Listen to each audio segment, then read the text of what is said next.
మాట్లాడకుండా అసలు మాట్లాడకపోతేనే ఏ సమస్య రాదని తెలుసుకోవడానికి 30 సంవత్సరాలు పట్టింది. అసలు మాట్లాడకుంటే ఏ సమస్య రాదని మాట్లాడకపోతేనే ఏ సమస్య రాదని మాట్లాడకపోతే ఏ సమస్య రాదని తెలుసుకోనికి 30 సంవత్సరాలు పట్టింది.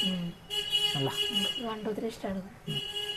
అవును సోను, ఇప్పుడు నీకు 30 సంవత్సరాలు కదా, అదే 30 సంవత్సరాలు ఏం నేర్చుకున్నాను?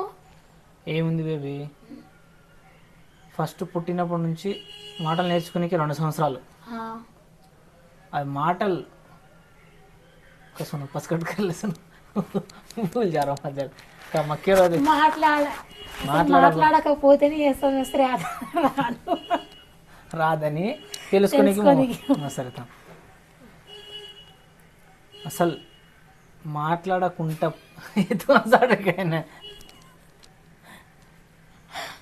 तुम हजार बताओ तो हजार गए ना सीरियस बात हो. అసలు మాట్లాడకపోతే ఏ సమస్య ఉండదని తెలుసుకోనికి 30 సంవత్సరాలు పట్టింది. కరెక్ట్. అసలు మాట్లాడకపోతేనే ఏ సమస్య రాదని తెలుసుకోవడానికి 30 సంవత్సరాలు పట్టింది. రాదు తప్పుకి మేకింగ్ వీడియో కింద గాలి సరే బంద్.